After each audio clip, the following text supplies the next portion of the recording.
Hello everyone, you're watching an Inside My Mind gameplay on the map Dam. It's going to be Execution, and it's been a while since I've done one of these, so we're going to dive right into the gameplay. Shout out to Miku in the bottom right corner. As you can see, this guy is always typing funny things when I'm in matches with him, so that'll keep you even more entertained. This does go to round 9, so it was a pretty tough heated match, but nonetheless, let's get right into this. So I go for the drop shot off the bat. Notice how I swap out my Nasher for it instead of my Lancer. Most players instinctively switch to their Lancer and pick up the weapon. It's great to have your Nasher, but that also costs you 1 or 2 seconds of your time, which could be the difference between life or death. So sometimes you just got to trust yourself to swap out your Nasher for the heavy weapon, and knowing that you're going to be able to get some kills with it, and that's exactly what you're going to see me do. I actually have 2 heavy weapons right now, so I go over to my teammate and I try to swap him out so we can both have a heavy weapon. Surprisingly, he doesn't take this. Most people would trade their Lancer out for a sniper, so I was very shocked and a little bit annoyed that he didn't do that. It costs time to try to switch weapons, so that's something to consider. But I just go ahead and I use both weapons myself anyway. So as I said before, I trusted myself to get a kill with the power weapon, and I just swapped out my empty drop shot for that player's Nasher. So very good move. My attention immediately goes over to the instant grenades, because when you're in any mode in this game type, you always want to be thinking, how can I make things easier for myself to secure the round? As you can see, we had drop shots, sniper, and we have both pairs of instant grenades. So it's shocking to me that it's even a 2-to-2 kind of matchup right now. I get a little surprised here, and I miss my blind fire because I'm just, not a montage kid, I guess you could say. My teammate bails me out of a really shitty situation that I put myself in. I do secure both kills, but I have to commend my teammate here, who in my opinion did the harder work. He weakened both players for me through an instant. Kind of unfortunate that he got picked off. I was able to clean up, so one of those situations where what you see might not equal the kind of effort that was put in by different players. Normally I'd say to go to the drop shot boom shot area because it's a better weapon. For whatever reason, I chose to go to the M bar this round. It can be good to switch up your strategy, but I'm a firm believer on this map that what you want to be doing is fighting for the boom shot grenade area. First off, because those are better power weapons in my opinion than the sniper and the M-bar. They're just easier to use and you can get off some crazy kills. Of course, if you have a good sniper, this could be different.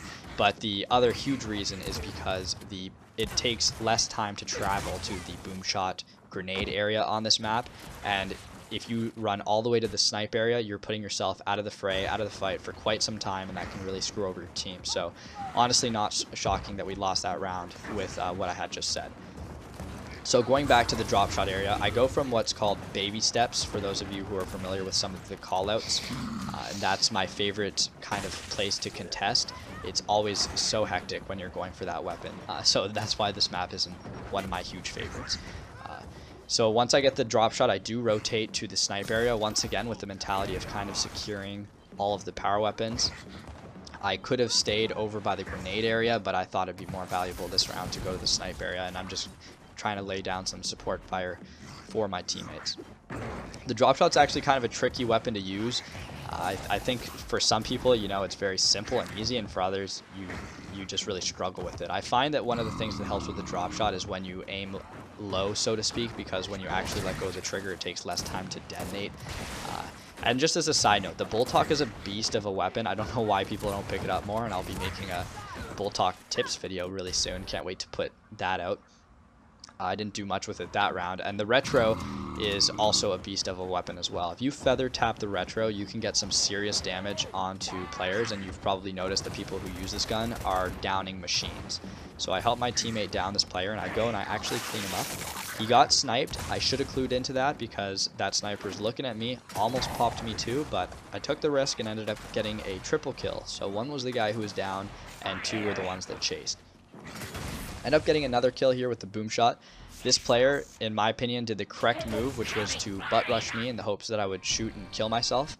When you are against a boom shot, if you can get a 1-for-1 trade like that, if you have teammates alive, I'm usually of the opinion that that's the better trade to make. So back to the round that you're watching, as you can see, that I swapped out my Nasher for the drop shot, and it's a good thing I did, because if I switched to my Lancer there, I would have been dead. So that's just kind of proof for what I was saying before when I said that 1 or 2 seconds could be the difference between life or death. And as you can see, I'm getting some easy kills with the drop shot. The last drop shot was kind of crappy, but it is what it is. I got a kill with the first one. So, and at the end of the day, I found a Nasher anyway. So, definitely a good move. It's a 1v3. I had one guy here and two to my right, so obviously the 1v1 was the correct choice to make. The truck is always a great area I find to hold out for 2v1s. This player was way too aggressive. You probably have noticed that this clutch is actually from my clutch class episode, but I guess you're just kind of hearing some more thoughts then that I have from this actual game. I don't know why this player would push up like this. I wonder if this is exactly what I said for the clutch class episode I have, but I had the advantage there, so it was clear that that wasn't a great move for him to make. Rushing in for the boom shot area again. I believe this round I get downed actually through the gates, so I do clean up a kill here. These little gates that you see on the side are an excellent way to kind of get rid of players, and actually I guess that's a different round that I get down through the gates there, and I'll point that out later, but those are excellent ways to take down players in a more passive, safe way.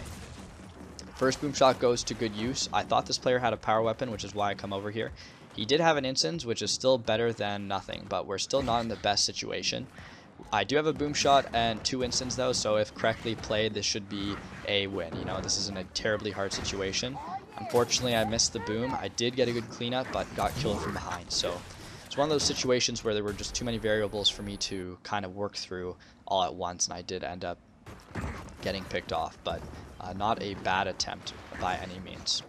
So is this the round I get shot through the air? Not at all. Bad habit I think that I have, and maybe some other players have, is when you get the power weapon, you immediately just kind of start firing away. That first shot, I probably should have calmed down and just made sure I'd line up a shot that is worthwhile and helpful. The drop shot is also just a tricky thing. As you can see, I missed another time. It's very important with such a powerful gun to also just make sure that you're giving yourself the best situations and time to be lining up great shots. I do an excellent job of supporting here. As you're about to see, I'm going to hit it down. Most players, I think, would have just ran towards the fight with their shotgun, but that, once again, you're not going to be in the fray of the fight. It's just better sometimes to support your teammates and realize that you spraying with your Lancer at a distance is probably more helpful than you running over there and helping them shotgun, just because of the sheer amount of time it takes to do things. Okay, so I was incorrect about the last 2 rounds getting down, but this is the round. There we go. Clutch Chris falls.